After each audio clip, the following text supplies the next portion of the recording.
Di daerah Mualim ini sangat banyak kawasan yang sesuai untuk dijadikan atau tempat melaksanakan projek pertanian.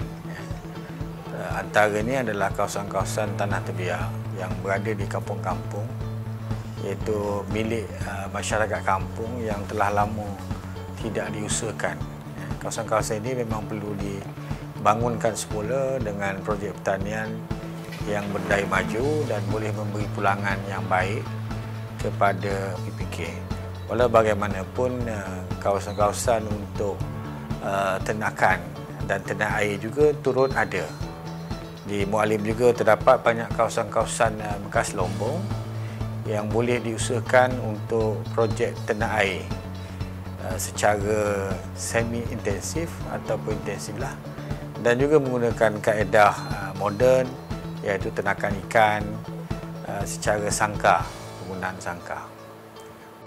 Objektif penubuhan pertubuhan peladang adalah untuk meningkatkan taraf ekonomi dan sosial, menambah pengetahuan dan kemahiran, meninggikan hasil dan pendapatan, dan membaiki cara hidup ahli-ahli serta mewujudkan masyarakat peladang yang progresif, berdikari, makmur dan bersepadu. Di samping itu, bagi ahli-ahli PPK menyarankan ahli-ahli di pihak PPK untuk mengendalikan ataupun mengusahakan projek-projek tanaman sayuran, kontan, dan juga ternakan, iaitu ternakan unggas dan ruminan, iaitu ternakan ayam dan juga mungkin kambing. Dan projek-projek ini boleh dilaksanakan secara individu dan boleh dibantu oleh mana-mana peruntukan, sama ada di peringkat LPP ataupun agensi kerajaan yang ada dalam kawasan daerah Mualim ni. Program pembangunan usahawan peladang terbahagi kepada 3, iaitu Tabung Pembangunan Usaha Niaga Peladang (TPUP), Tabung Pinjaman Usahawan Kortani (TPUK) dan Matching Grant. Ketiga-tiga jenis tabungan ini mempunyai skop yang sama, iaitu tanaman, ternakan, ternak air dan IAT, mesin atau jentera kecil. Namun, pembiayaan bagi setiap 3 tabungan ini adalah berbeza. TPUP menyediakan pembiayaan terus dengan kadar maksimum RM100,000.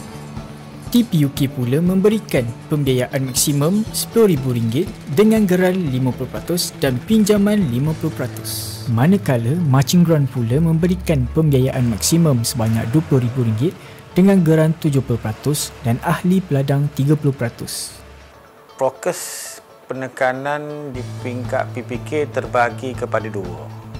Satu, projek-projek pertanian yang akan diusahakan oleh PPK sendiri secara korporat. Okay. Dan PPK dah menetapkan bahawa untuk sumbangan kepada projek agro makanan, PPK akan terlibat dengan projek kelapa, belimbing, dan kemungkinan akan kita laksanakan juga untuk ternakan lembu, kerana PPK mempunyai kawasan ladang kelapa sawit yang melebihi 500 hektar. Kita sedia maklum bahawa pertanian merupakan satu perniagaan.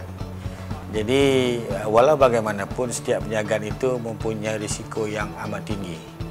Jadi kita telah mengenal pasti bahawa antara komoditi ataupun aspek yang boleh diusahakan oleh ahli-ahli boleh memberi pulangan yang setimpal dengan apa yang diusahakan, dan risikonya bergantung kepada saiz projek ataupun saiz aktiviti yang dilaksanakan.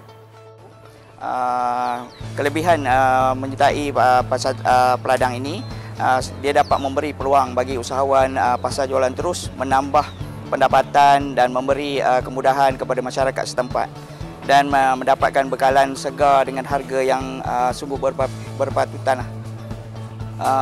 Harapan saya di kalangan ahli peniaga adalah daripada ahli peladang dan mengambil produk menghasilkan produk dari desa sekitar daerah Mualim. Saya berharap PJT ataupun pasar jualan terus ini terus kekal dan mendapat sokongan dan sambutan daripada pelanggan.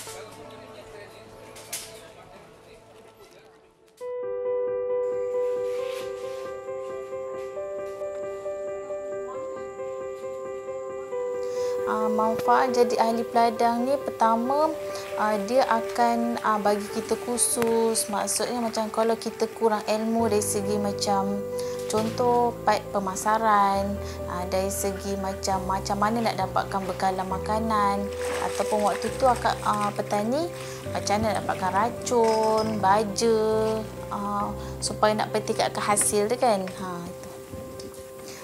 Impak sebelum ni macam akak kurang ilmu tahu tentang macam pemasaran apa semua. Jadi bila dah masuk peladang ni macam dia buka luas, macam bagi kursus. Lepas tu kita dapat kenal di antara ahli, dia orang punya macam apa background dia orang, jadi kita boleh tahu macam contoh kedai runcit ke kedai makan, jadi berkongsi. Selepas daripada tu kita dapat tambahkan hasil pendapatan. Apa yang datang ke sana, diorang macam dapat tahu tu ilmu sikit sebanyak pasal peladang ni. Sebab ada certain orang dekat luar dia tak tahu peladang ni apa fungsi dia. Jadi macam peladang ni dia macam inisiatif dia macam dia buka ruang kepada macam masyarakat supaya tahu apa fungsi dia. Contoh macam dia boleh dapat bagi bantuan kan, bagi kursus mana yang kurang ilmu berkenaan sektor-sektor dia orang, macam peladangan, pertanian, peternakan.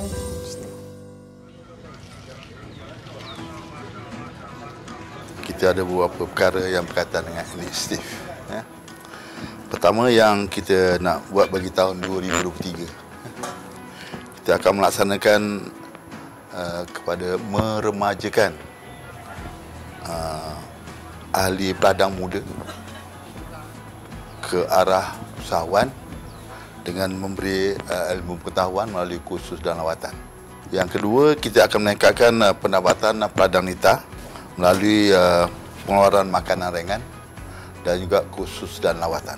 Yang ketiga, kita nak meningkatkan aktiviti sosial ahli-ahli peladang.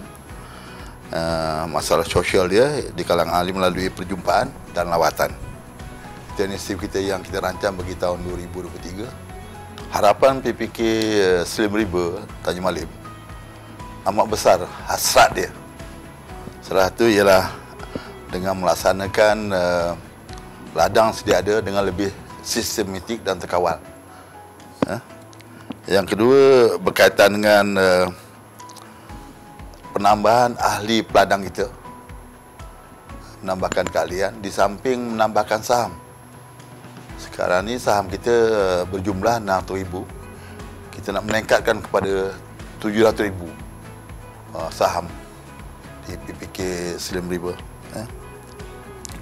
Kita juga berharap pada usahawan-usahawan di Petang Peladang ini dapat melaksanakan projek-projek yang sedia ada, dan kita akan memberi penambahbaikan di segi peruntukan dan juga khusus kepada mereka yang lebih berkesan lagi lah kepada ahli kita.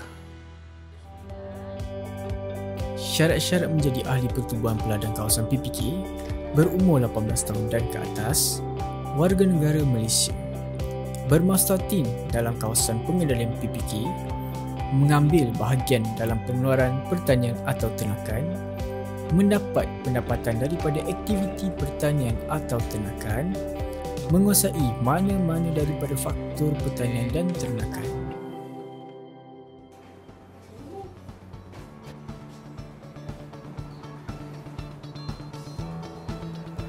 Harapan kita di pertubuhan peladang ini juga terbagi kepada dua lah.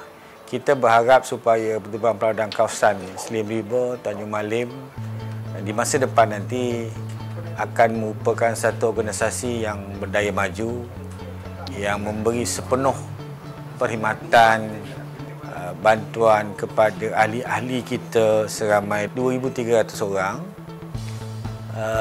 Di samping itu, kita juga berharap PPK akan beroleh keuntungan dalam tahun-tahun perniagaan yang akan datang, dan seterusnya lebih ramai ahli-ahli daripada PPK ini muncul ataupun ditonjolkan sebagai usahawan-usahawan yang berjaya dalam bidang-bidang yang telah ditetapkan oleh kerajaan ataupun dalam bidang-bidang yang diusahakan oleh pihak mereka.